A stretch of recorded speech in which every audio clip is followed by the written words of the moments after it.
Hey y'all, what's up? It's me, Miss Ruby. Welcome back to my channel and thank you for subscribing. I just want to remind you that if you are subscribed, make sure you tap that bell to be notified of all future uploads.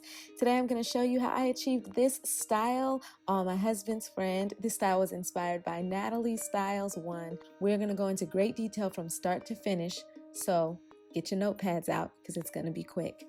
And what I'm doing right now is observing his hair, and I want to stress how important it is to observe the hair of your clients when you're doing braids, especially if you're not going to be adding hair to their head. So what I can tell from his hair right now is that it's breaking really easy, which means he's lacking protein, and he's also lacking moisture because I can feel that his hair has a lot of oil in it but is very dry. Because I can assess and tell these things, then I know that not only does he need a protein treatment, but he needs a moisture treatment. And since I don't have time to do both on him, what I'm going to do is just do a really good cleansing on his hair through shampoo and conditioning. And I'm also trimming his ends, which haven't been trimmed ever, to get rid of a lot of that dead hair that was there. I'm also sending him home with an understanding of what a protein treatment is so that he can do it on himself and continue to do this moisture treatment from time to time when he gets his hair done. I'm using the Pure Cast Style soap by Dr. Bronner's, and I've actually diluted it. I used about 1 ounce along with about 4 ounces of distilled water to create this shampoo. I wanted to show you guys a short video clip of how I know that his hair is low in porosity, and that is because right now when I wet his hair, you can see plenty of beads of water sitting on top of his hair. And it wasn't just like this in the beginning, it was also like this after I washed his hair the first time and the second time. So I was able to confirm that his hair was low in porosity. By realizing that his hair is low porosity, then that lets me know that it's very difficult for his hair to receive and retain moisture, which is why I decided to do the moisture treatment, because I really need to sit him under the dryer. I'm actually going to be using this deep conditioner by Pure Oils or Silk Elements. It's the deep conditioning mask. So after I washed his hair and scrubbed his scalp clean with the Dr. Bronner's, which is a very clarifying shampoo to eliminate all the oils and buildup on his scalp, then I'm going in and I am massaging this deep conditioner throughout all of his hair, section by section.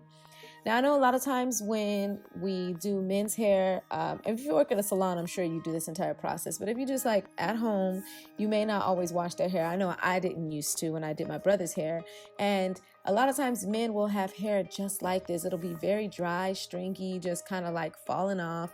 They don't always retain length, and even when they do, their hair just doesn't feel very healthy. And a lot of times it's because men don't do this. They just wash their hair. They don't even always condition.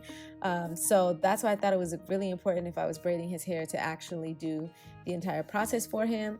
And you guys, it really made a big difference. So if you are low porosity, I just want to stress to you that it's really important to always sit under a hooded dryer or use a blow dryer to apply heat when you are doing your deep conditioning.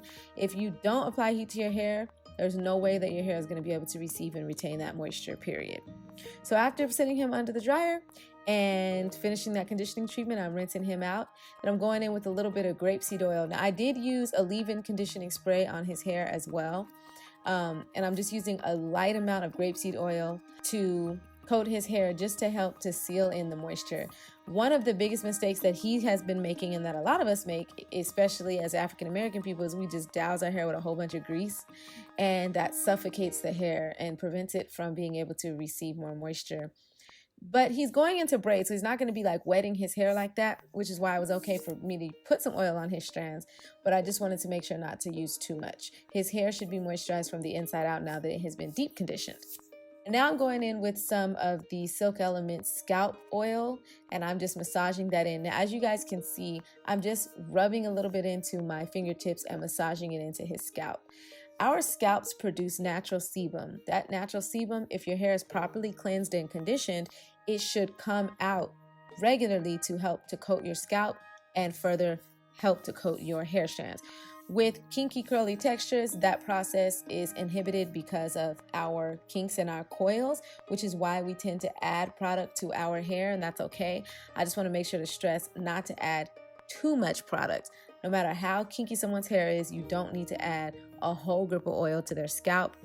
or to their hair strands, because it will suffocate the hair and prevent it from doing what it is naturally designed to do. So getting started on this style, I'm not going to walk you through the entire style. I'm actually just kind of let you guys watch for the most part, but I just want to tell you what I'm using. That first blue stuff that I used was Vanti Silk Effects. It's one of my favorite products to use on my clients, but because his hair is very, very low in porosity and it doesn't really like retain moisture very well, I'm noticing that I'm needing to use a heavier product. So I'm actually moving on to using the Even Edge Control, the Even Edge Tamer, as my styling product for his hair. If you've seen any of my braid videos before, then you know that it's very, very important to use a generous amount of product to keep the hair laid. That's how you achieve that really sleek finish when doing cornrows. It sucks to put a whole bunch of product on your hair in terms of like keeping it clean, but good thing is this is only one time he's getting it done, and then he's gonna wash it out when he takes his braids down. So if you're someone who is using edge control for your actual edges, I strongly recommend washing it out every couple days before you reapply, because again, you can suffocate your hair with too much product. One of the things that I noticed with his hair is that because it is lacking protein, which is why it's breaking very easily, he has a lot of split ends that are all different lengths. And because of that, I had to use an extra amount of product to lay down so many of his small flyaway hairs just to get a sleek finish. And I still didn't get the finish that I desired because that's how damaged his hair is. But I'm hoping that throughout the process of him following the regimen I gave him, that he can begin to restore the health and condition of his hair, because then he won't need as much product. Now, this style was inspired by someone, so I'm just doing my best to part it out the way I see fit and, mimic the style as good as I can, because it's just such a bomb style that I just want to get it as close to the original picture of inspiration as possible. Real quick, I just want to insert that if you are following my tips, then when you're braiding hair, don't hesitate to add more product when necessary, especially if you're doing a cornrow style that is supposed to be worn for 2 to 3 weeks, because this styling product is going to help hold the hair down for a longer duration of time.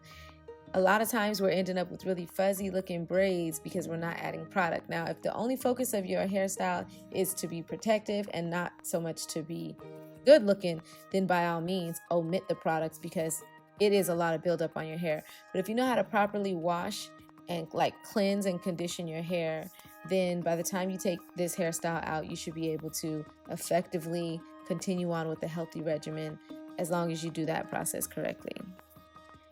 And while I'm braiding his hair, I just wanted to catch you guys up on some things. So if you haven't already noticed, my channel's gone through a lot of transitioning lately. I have been finishing up my first year of motherhood, and a lot of things have changed for me, especially some insights.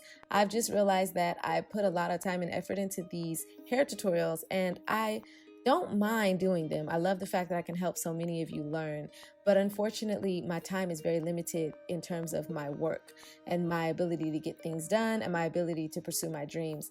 Because of that, I've decided to step back from doing so many hair tutorials and start to focus more on the things that I love, which include songwriting, dancing, movies, script writing, directing, just all things creative arts. I love that stuff. I always have. And that stuff takes time. It takes time to get really good at, develop skill, and actually create projects before you can even have anything to share on YouTube. So I just want to let you guys know I'm not going anywhere, but don't be surprised if you see some different style of projects on my channel and a lot less hair tutorials, but feel free to check out some of my old content if you haven't already, because I have uploaded a ton of hair tutorials over these last few years, and I am just so thankful to everyone who supported me along the way, because I did hit 100,000 subscribers because of those videos. So I'm very, very grateful, but I'm looking forward to building even more subscribers, connecting with more of you, and doing it in such a way where I authentically love what it is that I'm doing. So yeah, that's what's going on with that. Definitely make sure you guys follow me on Instagram at It's Me Miss Ruby, because that's where you'll be getting updates about my natural curly hair journey. I may upload some videos here, but again, I'm trying to keep my content more focused on my creative arts projects. Happy Father's Day to all of the dads out there. this is not my father, this is not my man, but it is my husband's best friend, and he was visiting with us, so I just wanted to do his hair because he has hair and my husband doesn't. But he is a father, so happy Father's Day to him and all of y'all out there that's holding it down, taking care of y'all kids.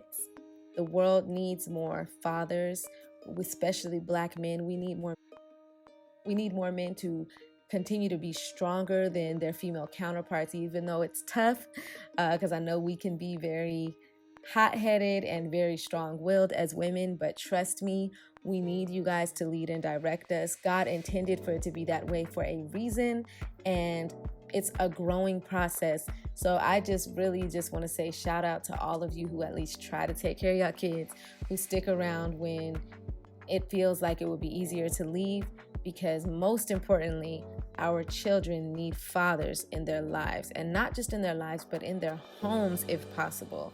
And afterward, this is what the style looks like. And then at the end, I'm just adding some rubber bands so that his braids don't unravel. Yes, this is the way I do my rubber bands, y'all. I like to kind of make them go up a little bit, because I just feel like a lot of times, especially with damaged hair, the ends look really fuzzy. So this kind of helps to mask that in a way. But yeah, thank you so much for joining me on this hair tutorial. Thank you so much for all of your support. Thank you so much for subscribing and sharing my videos with people you know would enjoy them. God bless you, and I will see you on the next one.